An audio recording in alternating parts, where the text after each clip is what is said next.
Trump campaign raises eye-popping amount while battling dual indictments, multiple GOP challengers.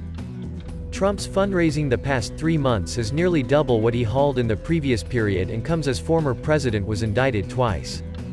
Former President Donald Trump has a commanding polling lead in the crowded race for the 2024 Republican presidential nomination, but his fundraising is also robust.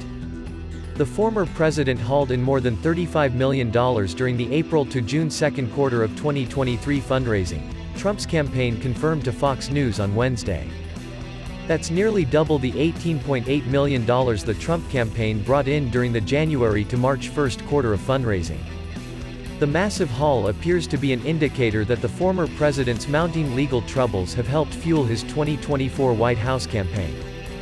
During the second quarter of fundraising this year, Trump became the first sitting or former president in U.S. history to be charged with a crime. Trump pleaded not guilty in early April in New York City to charges brought by the Manhattan District Attorney's Office.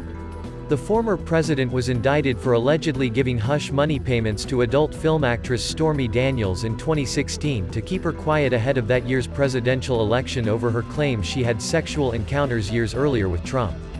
The former president denies sleeping with Daniels and denies falsifying business records to keep the payment concealed. Trump was indicted and arraigned early last month for his alleged improper retention of classified records. He pleaded not guilty in federal court in Miami, Florida to criminal charges that he illegally retained national security records at his Mar-a-Lago estate in Palm Beach, Florida, following the end of his term as president, and that he obstructed federal efforts to recover the documents. In total, Trump faces 37 felony charges.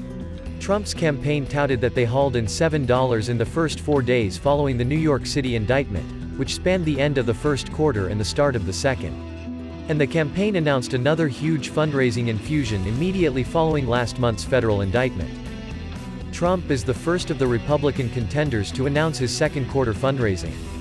Candidates have until July 15 to file reports with the Federal Election Commission. The latest evidence of the former president's fundraising prowess comes as he holds a commanding lead in the latest GOP presidential nomination polls. Trump, who is making his third straight White House run, stands at 56% support in the latest Fox News national poll of likely GOP primary voters, with Florida Governor Ron DeSantis at 22% and everybody else in the large field of candidates in the single digits. Trump's lead has steadily expanded since the late winter. The former president also enjoys large double-digit leads in the most recent surveys in Iowa and New Hampshire, the two states that lead off the Republican presidential nominating calendar. We've always firmly believed that President Trump would be the clear and away front-runner in this race, and once he started to campaign and travel around the country and engage with voters, that it would be clear that he's in the driver's seat, said a top Trump campaign advisor, who asked to remain anonymous to speak more freely. Trump's second quarter haul includes funds for his official presidential campaign and Save America, which is his political action committee.